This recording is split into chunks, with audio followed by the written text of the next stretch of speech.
served with great Kenyan statesmen.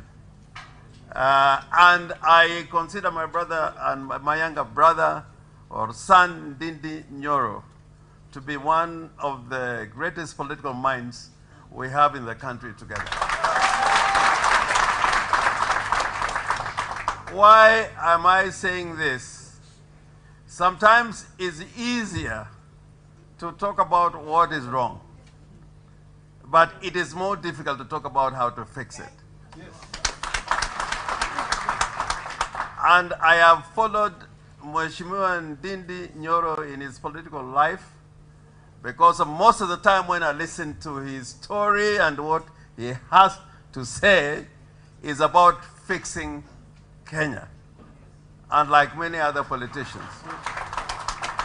And most of his speeches are not made for funerals, speeches that are made for great events like today.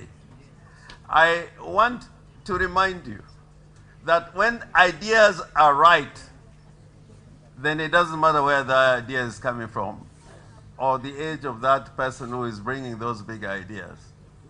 In late 19th, I think 18th century, there was a young man called Pitt the Younger. He became a British Prime Minister when he was 23 years old.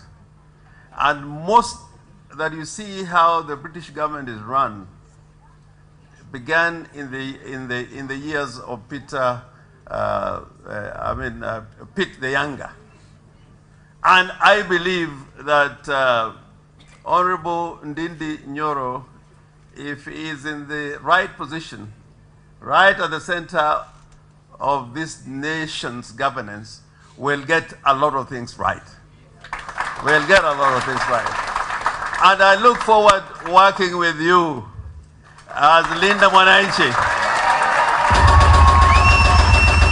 We have been working before, but now as leader of a political party and me as a party leader of Linda Mwananchi, our work begins now, and I think we are going to sit together to work together. But he has talked about many of the crucial things that are facing our nation. I agree with you the question of the power deficit. There's a nation to the northern part of Kenya, Ethiopia.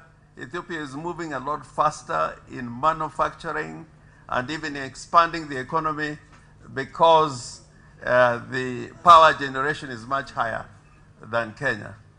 Imagine in Kenya, if you had an electric train and you took a train from Mombasa, the most likely thing is that by the time you get to Voi, there'll be a power cutout and you'll be out there in the wilderness.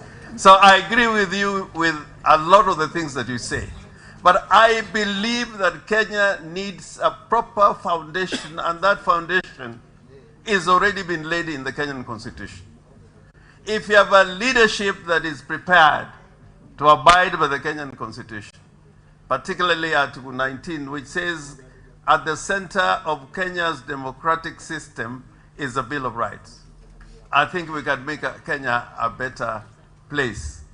And you would not have a Kenya, as put by the party leader of People's Party, that you would have a leader giving the kind of money that I see being given out at State House every other day.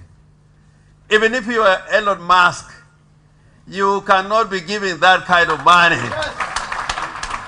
without being asked where you have gotten that money. I think Kenyans, we are in a position now without fear to ask President Ruto where he's getting all this money. It is your money. It's not his money. It is our money. And that is why when we talk about state capture, sometimes we talk about cartels or companies owning a nation. But in Kenya, we have a situation where one man has captured the state and captured the country. Even Mobutu never did that.